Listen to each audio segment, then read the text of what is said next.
Hello, can you all hear me? My name's Mark Crawley. Unless my wife's listening, then it's you fat thong wearing bastard.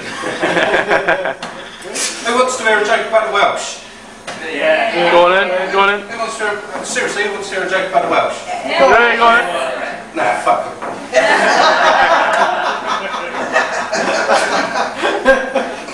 Basically, I'll tell you a little bit about myself. I'm a bit unlucky, I'll tell you how unlucky I am.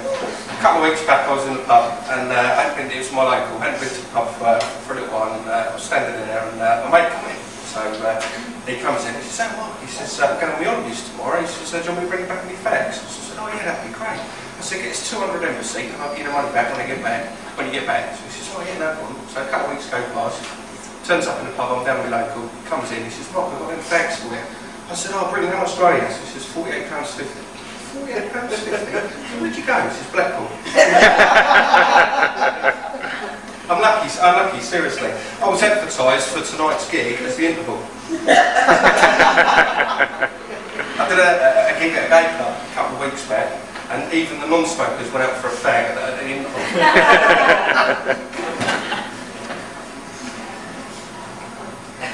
Where do I go from there? A couple of weeks back I was coming over from work. And I'm driving down this back road. It's pitch black, I'm doing about 55, 60. All of a sudden, out of nowhere, I hit this cat. It was a bit louder than that. Damage the microphone, but I hit this cat. So I pull over to the side, I think, oh crikey. So I get out of the car. There's these two old deers on the other side of the road looking horrified. So I think, oh crikey. So I go back to this cat, manky looking cat. I tell you how manky it was looking. For a split second, I thought I'd run over Jake with it. This cat's on the side of the road. And it's looking manky, so I think, well, I've got to do a decent thing, I've got to put it out of its misery. So I go back to the car, I get a spade out of the car, crack it over the back of the head. Stuttering about, so I think, right, I'll give it another crack. Another crack over the back of the head. Still stuttering about, I can't do a dead cat very well, so I'm almost dead cat very well. So 14 attempts later, I finally managed to kill this cat. So I place it in the ditch, and I think, well, I've done a decent thing, I can go home now and have my tea. So I get back in the car, I go back to my house, start having my tea, there's a knock on the door. So I answer the door, and there's two coppers standing there. So I said, "Good evening, sir." I said, "Is that your car in the driveway?" I said, "Yeah, it is, yeah." He says, "Would you mind stepping out to the driveway?" I said, "Yeah, no problem." So as we're walking out to the car, one of the coppers says to me, he says, "We've had a report tonight that there's been cruelty to a cat. You've killed an animal." So I said, "Well, no, to be honest with you, what's actually happened?" So I'm coming down the back roads, I'm doing about 30, 35, we've got to say. And I said, all of a sudden, out of nowhere, I've hit this cat.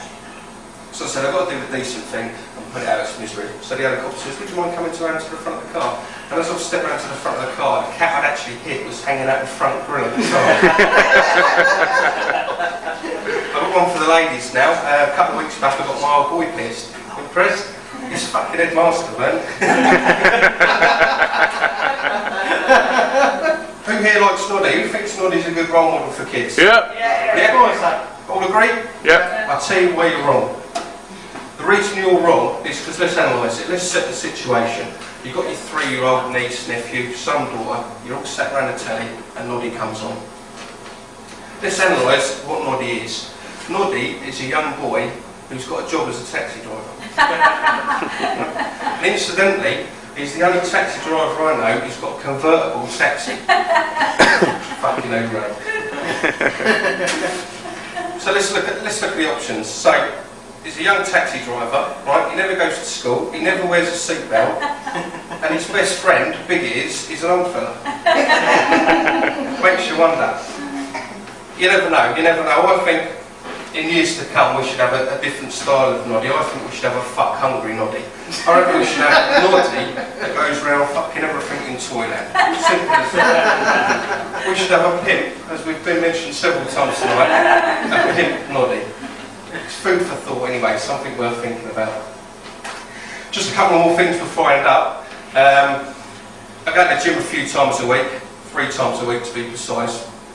Nothing wrong with that, I hear you say. Problem is, I go to the kebab shop the other 4 nights of the week. When I'm in the gym, I was in the gym the other day, and I'm on the treadmill, doing my stuff, and the personal instructor comes past me. He says, "Hey mate," he says, "you want to try using the facilities in the building next door?" So I said, "Oh yeah, what you got there then, swimming pool?" He says, "No, it's a chip shop effect."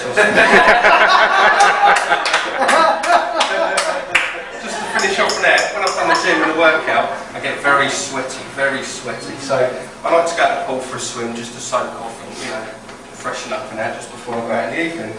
I'll tell you how sweaty I get. The other day, I jumped in the pool for a swim and walked out for a shower.